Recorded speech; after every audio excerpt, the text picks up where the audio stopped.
Welcome to the deep dive. Hey there. So today we're jumping into a pretty interesting YouTube video. It's called Non-Guru Explains How to Make $100K with No Money, Ads, or Followers. Right, the one from the Dan Does Talks channel. It dropped, what, May 13th, 2025? Throws down a bit of a challenge, that title. It really does. And that's our focus for this deep dive, getting under the hood of how this creator says they built multiple income streams. Yeah, mainly this computer building business, but crucially linked up with YouTube and the whole Amazon system. Exactly. The big question is how they apparently pulled off significant income without, the usual stuff, big investment, paid ads, or a huge starting audience. Right, and our source is just the transcript from that YouTube video itself. So for you, the learner, listening in, our goal here is to really pull out the practical strategies, the actionable bits from this creator's story. We want to find those aha moments. Yeah. What principles did they use that maybe aren't so obvious? Okay, so let's talk about their initial success. They built up several YouTube channels first. Yeah, and that led them into the Amazon Influencer Program. It wasn't random, though. It happened because they were sending traffic to Amazon through affiliate links. Okay, so recommend products, viewers buy, Amazon notices. Makes sense. But then it got more interesting. It did. Companies started sending them free computer parts. 3 parts, just like that. Well, in exchange for reviews and using them in their build videos, the creator actually called it free income. Huh. So what's the principle there? Value exchange. Pretty much. Yep. They created value by sending sales to Amazon, making them a good partner. Then, brands saw value in reaching their audience through reviews. It all ladders up to their main strategy, which was really built around YouTube. Right. YouTube wasn't just for fun videos. It was the core platform to build an audience, and then they plugged the PC building business right into that. And the logic, which I think holds up, is that YouTube viewers choose to watch. They're already interested. Yeah, unlike someone just scrolling past a random ad, they're warmer leads. That active choice is key. And that's where the Amazon integration really shines. Embedding affiliate links in the video descriptions. Made it easy for people to buy the stuff they were seeing. Exactly. And they doubled down with things like top 5 or top 10 pre-built PC videos. Kind of directing traffic to specific products, but the individual component reviews, that seemed really smart. Oh yeah, that's where you see a multiplier effect. Yeah. So they review a graphics card in a build video. Mm-hmm. And a video review can then actually show up on the Amazon product page for that graphics card. Whoa. Okay, so they're not just sending traffic to Amazon, they're adding content within Amazon. Precisely. Leveraging Amazon's own massive traffic and adding that layer of like peer review or social proof right on the product page. That's powerful. Super powerful. Okay, and then there was this offer they made, the impossible to say no to offer. What was that about? It was all about transparency. They basically said, look, you only pay for the parts. Here's the Amazon cart screenshot. That's the price. So no labor cost? Effectively, yeah. They eliminated the labor fee. That builds huge trust and makes the offer incredibly attractive. Okay, so we've got the early success, the YouTube Amazon link, the killer offer.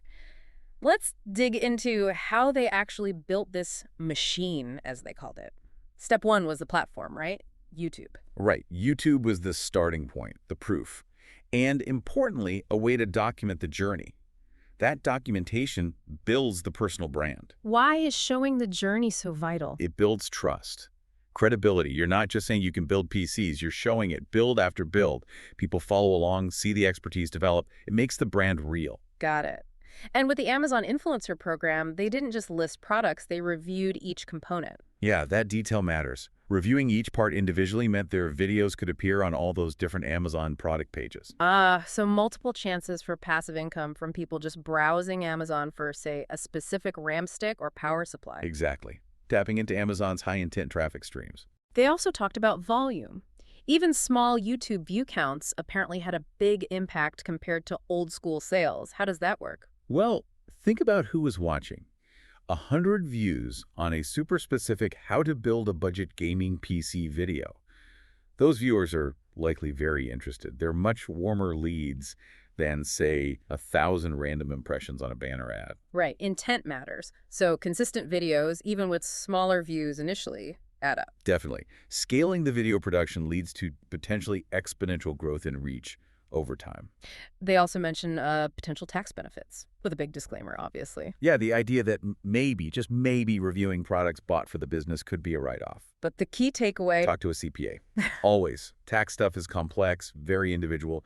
Don't rely on, off-the-cuff mentions in a video. Good advice. Now, they like building computers, but it's time-consuming, right? So they pivoted. They did. They shifted towards creating digital products, courses, blueprints, that kind of thing. Why the shift? Scalability. Exactly. You build a course once, you can sell it thousands of times.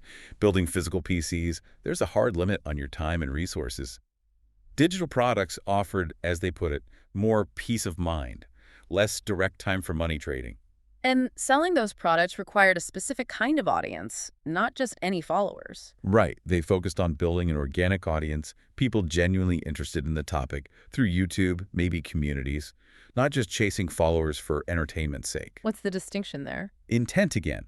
An audience built around shared expertise or interest is way more likely to buy related digital products than a general entertainment audience. It's about building a real community. Okay. They weren't so keen on TikTok Shop, though, called it a casino of income. Yeah, they saw it as potentially quick money, but maybe not sustainable, like chasing views and trends rather than building a lasting asset or audience. They questioned the long-term brand recall for TikTok influencers.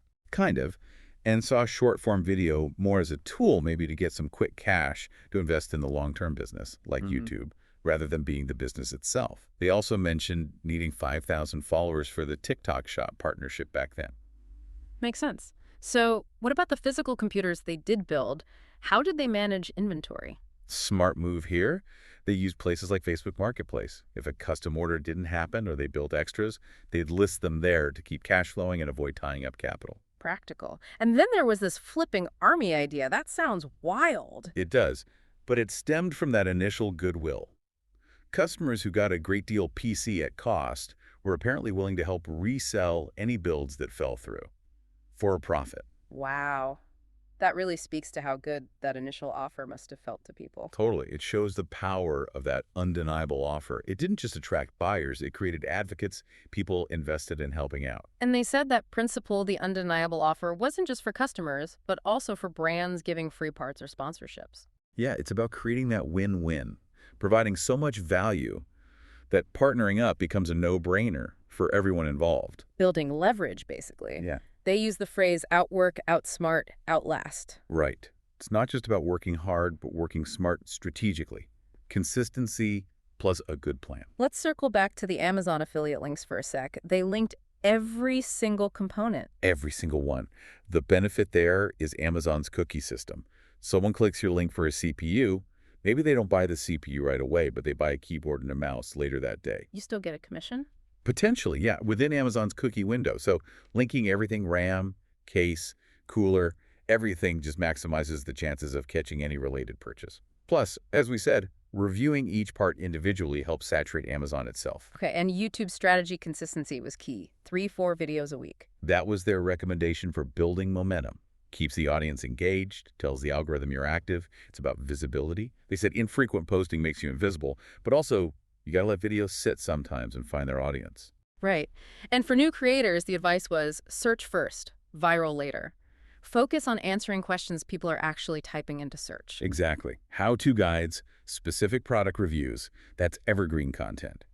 It attracts viewers who are looking for that solution, often with an intent to buy or act. More reliable than trying to guess the next viral trend. Much more reliable for building a foundation and actually making sales, especially early on. Trend hopping is risky and the audience might not stick around or buy anything. And getting people to click titles and thumbnails. What was the advice there? Titles need curiosity and clarity. People need to know what it's about, but also be intrigued. Thumbnails, high contrast, maybe show some emotion. Make it pop. They mentioned vidIQ, the free version. Yeah, as a tool to help analyze what titles work, find keywords, basically optimize for the click. But the core philosophy wasn't hard selling, right? Every video must sell without selling. That's the elegance of it. The content itself, building the computer, explaining the parts, demonstrates the value and expertise. That is the selling. So how do people actually buy or connect? Simple. Affiliate links in the description for parts, clear info on how to contact them for a custom build, also in the description, and importantly, FTC disclosure for the affiliate links builds trust. keeps you compliant. It seems like it all ladders up to personal branding being the real long-term asset. Absolutely. Documenting the journey, delivering value consistently, engaging with people, that builds reputation, equity. And that enables the shift to things like courses and coaching later on. Exactly. People buy from people they know, like, and trust, especially when they've seen the proof over time. The creator really stressed speaking with people, not at them, but still being direct and always learning journaling insights. Okay, so wrapping this deep dive up, the key takeaways seem to be provide immense value up front, use YouTube strategically to build an audience and show expertise, weave tightly into the Amazon system for income and leads. And leverage all that to build a personal brand that can then support more scalable things like digital products. That impossible offer and the flippin' army are just really cool examples of that value-first thinking. Right. So the final thought for you, the learner listening in, think about your own skills, your passions. How could you start documenting your journey? Yeah, how could you offer undeniable value in some way? And what platforms like YouTube or maybe others could you leverage strategically, even without a big budget or following right now? What's one small thing you could start doing today, to begin building your own machine? Something to think about.